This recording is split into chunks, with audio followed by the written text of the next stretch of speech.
The Game of Life and How to Play It by Florence Scovel Shinn. Chapter 4. The Law of Nonresistance. Resist not evil. Be not overcome of evil, but overcome evil with good. Nothing on earth can resist an absolutely non-resistant person. The Chinese say that water is the most powerful element because it is perfectly non-resistant. It can wear away a rock and sleep away all before it.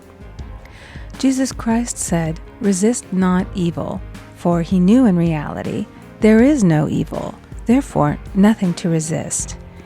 Evil has come of man's vain imagination, or a belief in two powers, good and evil.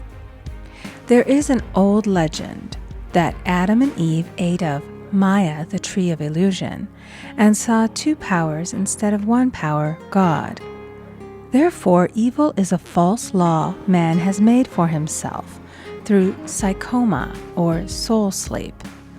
Soul sleep means that man's soul has been hypnotized by the race belief of sin, sickness, and death, etc., which is carnal or mortal thought, and his affairs have outpictured his illusions. We have read in a preceding chapter that man's soul is his subconscious mind, and whatever he feels deeply, good or bad, is outpictured by that faithful servant. His body and affairs show forth what he has been picturing. The sick man has pictured sickness, the poor man poverty, the rich man wealth. Young people often say, "Why does a little child attract illness when it is too young to even know what it means?" I answer that children are sensitive and receptive to the thoughts of others about them, and often outpicture the fears of their parents. I heard a metaphysician once say, "If you do not run your subconscious mind yourself, someone else will run it for you." Mothers often, unconsciously, attract illness and disaster to their children by continually holding them in thoughts of fear and watching for symptoms. For example, a friend asked a woman if her little girl had had the measles. She replied promptly, "Not yet." This implied that she was expecting the illness and therefore preparing the way for what she did not want for herself and child. However, the man who is centered and established in his right thinking, the man who sends out only goodwill to his fellow man, and who is without fear, cannot be touched or influenced by the negative thoughts of others. In fact, he could then receive only good thoughts, as he himself sends forth only good thoughts. Resistance is hell, for it places man in a state of torment. A metaphysician once gave me a wonderful recipe for taking every trick in the game of life. It is the acme of non-resistance. He gave it in this way. At one time in my life, I baptized children, and of course they had many names. Now I no longer baptize children, but I baptize events. But I give every event the same name. If I have a failure, I baptize it success, in the name of the Father and of the Son and of the Holy Ghost. In this we see the great law of transmutation, founded on non-resistance. Through his spoken word, every failure was transmuted into success. For example, a woman who required money, who knew the spiritual law of opulence, was thrown continually in a business way with a man who made her feel very poor. He talked lack and limitation, and she commenced to catch his poverty thoughts. So she disliked him and blamed him for her failure. She knew in order to demonstrate her supply, she must first feel that she had received. A feeling of opulence must precede its manifestation. It dawned upon her one day that she was resisting the situation and seeing two powers instead of one. So she blessed the man and baptized the situation. "Success," she affirmed. As there is only one power, God, this man is here for my good and my prosperity, just what he did not seem to be there for. Soon after that, she met, through this man, a woman who gave her, for a service rendered, several $1,000s, and the man moved to a distant city and faded harmoniously from her life. Make the statement, "Every man is a golden link in the chain of my good, for all men are God in manifestation, awaiting the opportunity given by man himself to serve the divine plan of his life. Bless your enemy, and you rob him of his ammunition. His arrows will be transmuted into blessings." This law is true of nations as well as individuals. Bless a nation, send love and goodwill to every inhabitant, and it is robbed of its power to harm. Man can only get the right idea of non-resistance through spiritual understanding. My students have often said, "I don't want to be a doormat." I reply, when you use non-resistance with wisdom, no one will ever be able to walk over you. Another example. One day I was impatiently awaiting an important telephone call. I resisted every call that came in and made no outgoing calls myself, reasoning that it might interfere with the one I was awaiting. Instead of saying, "Divine ideas never conflict, the call will come at the right time," leaving it to infinite intelligence to arrange, I commenced to manage things myself. I made the battle mine, not God's, and remained tense and anxious. The bell did not ring for about an hour, and I glanced at the phone and found the receiver had been off that length of time, and the phone was disconnected. My anxiety, fear, and belief in interference had brought on a total eclipse of the telephone.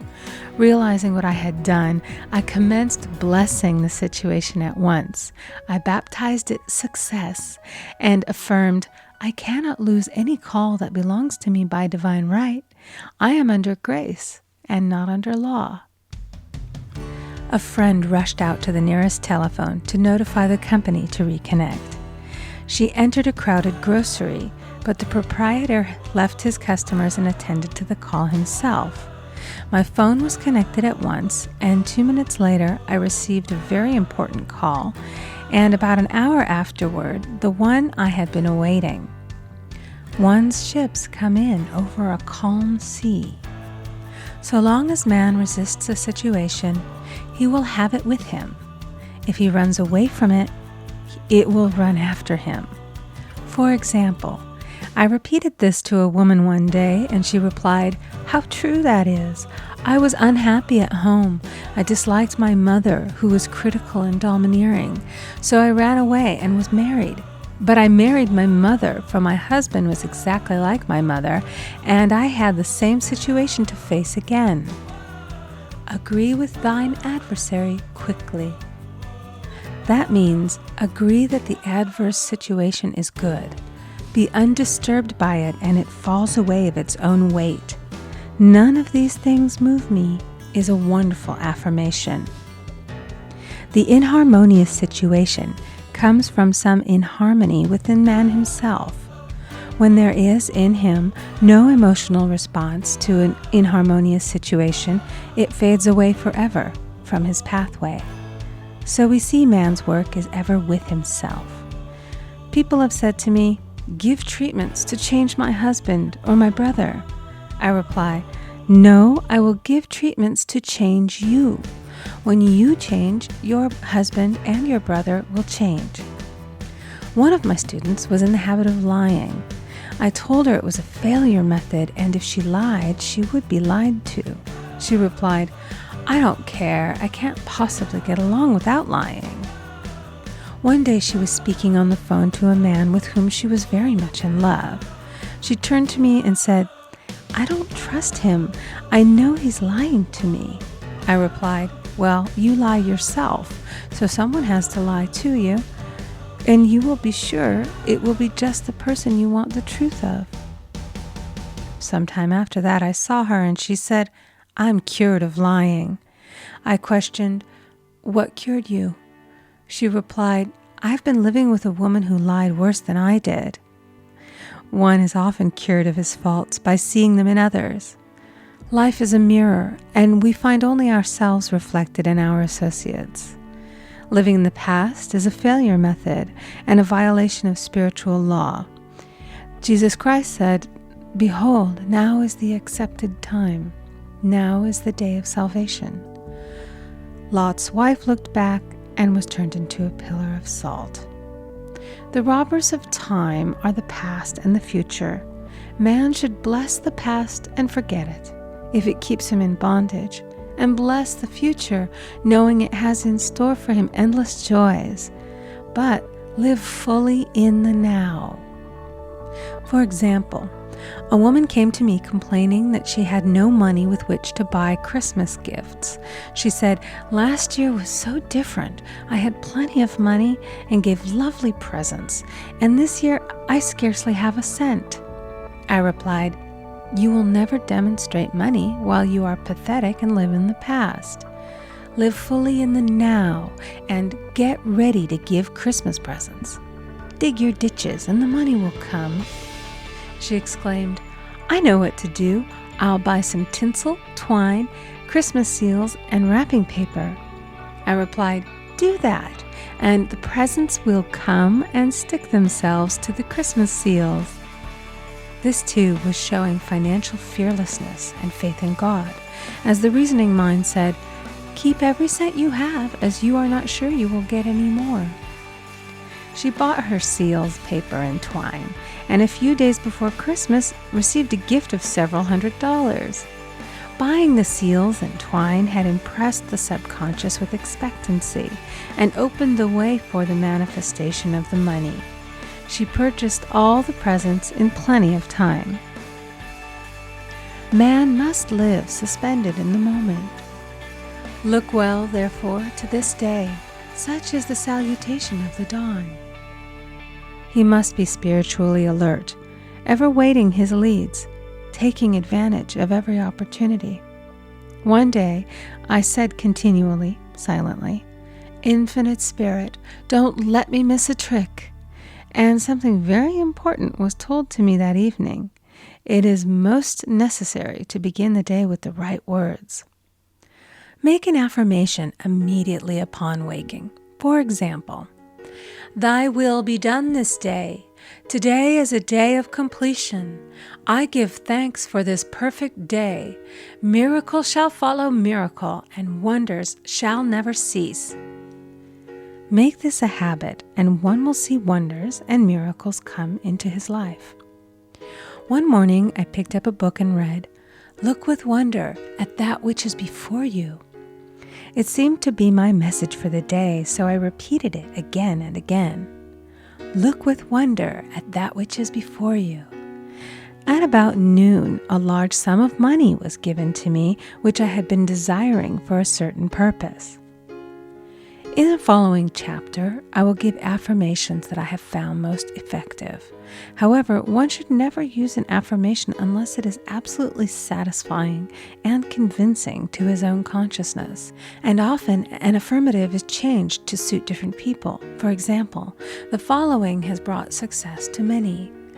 I have a wonderful work in a wonderful way.